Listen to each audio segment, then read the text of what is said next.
አርዕስተ ዜና።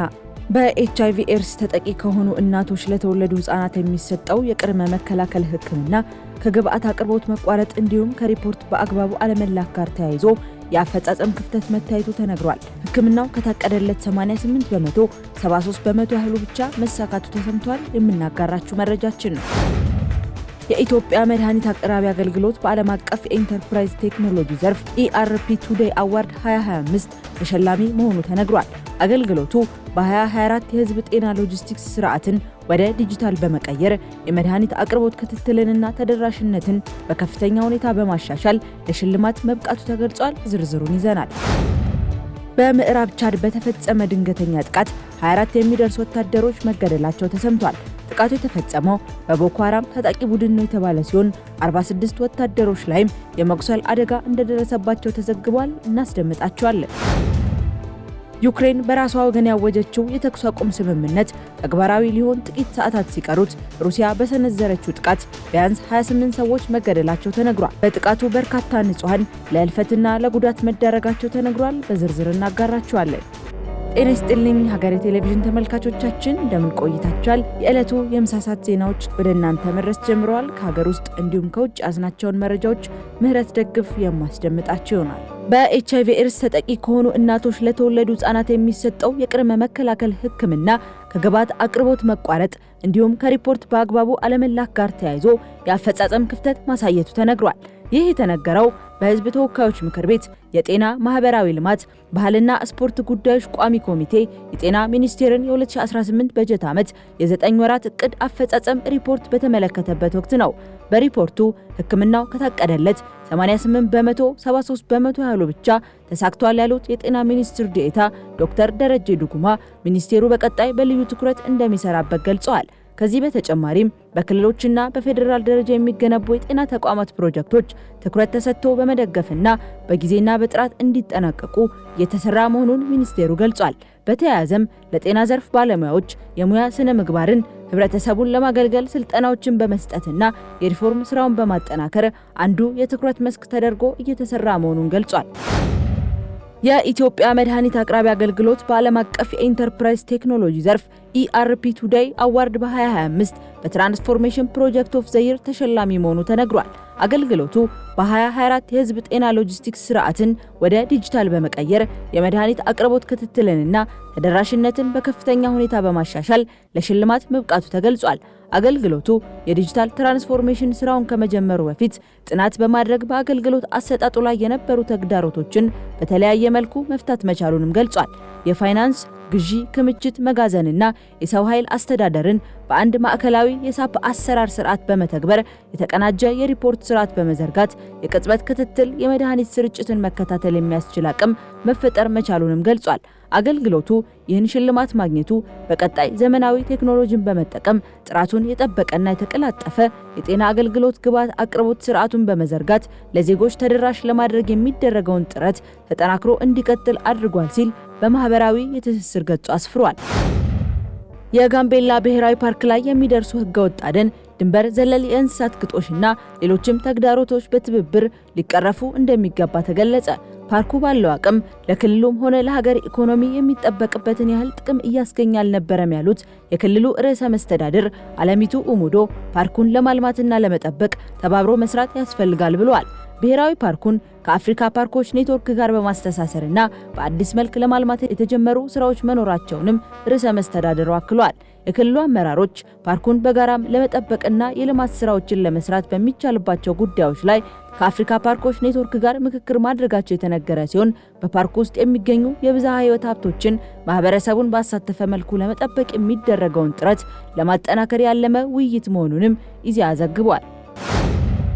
በምግብ ዘይትና አኩሪ አተር ምርቶች ዝግጅት የሚታወቀው ሊዮስ የምግብ ዘይትና አኩሪ አተር ምርቶች በቢሾፍቱ ከተማ ለሚገኘውና ለሁለት አስርት ዓመታት በአረጋውያን መርጃነት ለዘለቀው እኛው ለኛው ማዕከል የ500 ሺህ ብር የገንዘብ ድጋፍ አደረገ።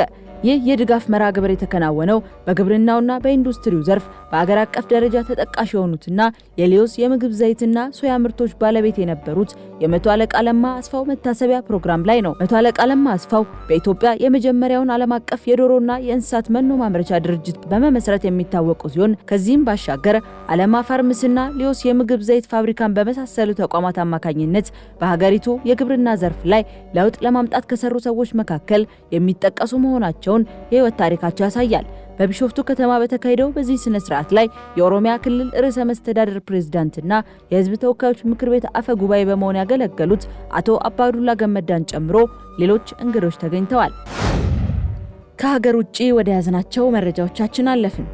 በምዕራብ ቻድ በተፈጸመ ድንገተኛ ጥቃት 24 የሚደርሱ ወታደሮች ሲገደሉ 46 ወታደሮች ላይ የመቁሰል አደጋ እንደደረሰባቸው ተሰምቷል። ጥቃቱ የተፈጸመው በቦኮ ሃራም ታጣቂ ቡድን እንደሆነ የተነገረ ሲሆን ከጥቃቱ በኋላ አካባቢው በቻድ የጸጥታ ኃይሎች ቁጥጥር ስር መዋሉ ተነግሯል። የሀገሪቱ ፕሬዝዳንት መሐማት ኢድሪስ ለሟች ወታደር ቤተሰቦች መጽናናትን እንመኛለን ያሉ ሲሆን አሸባሪ ቡድኖችን ሙሉ በሙሉ ለማጥፋት እየተዋጋን ነው ብለዋል። የሀገሪቱ መንግስት ቦኮ ሃራም የቻድ ምድር መደበቂያ የለውም ብሎ የነበረ ቢሆንም ተመሳሳይ ጥቃቶች መደጋገማቸው አካባቢው ለከፍተኛ ስጋት አጋልጦታል።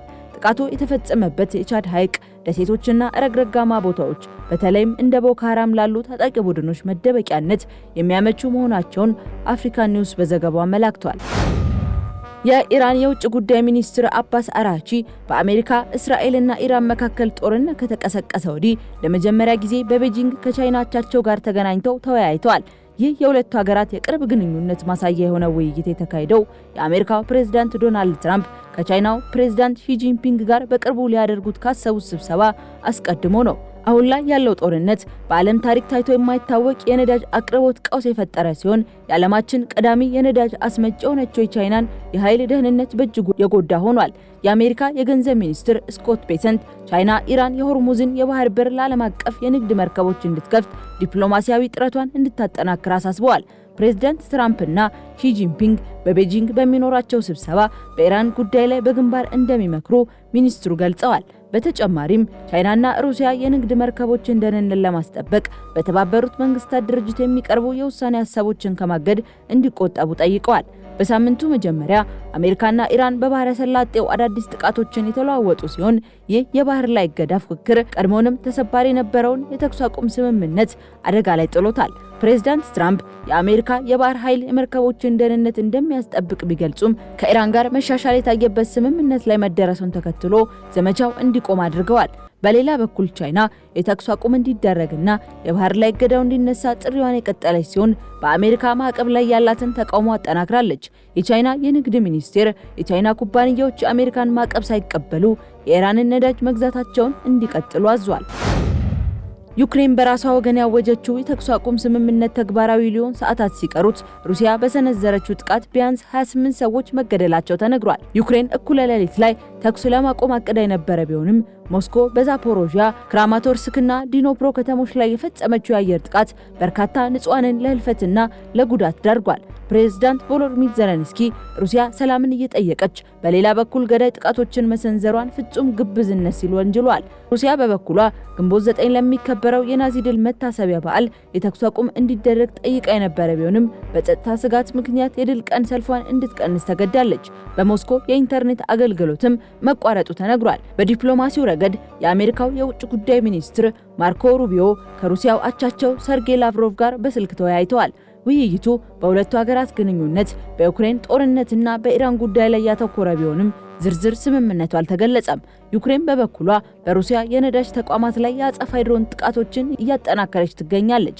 አራተኛ ዓመቱን የያዘው ይህ ጦርነት በድርድር ለመቋጨት አሁንም ምንም አይነት ተስፋ ሰጪ ምልክት አልታየበትም።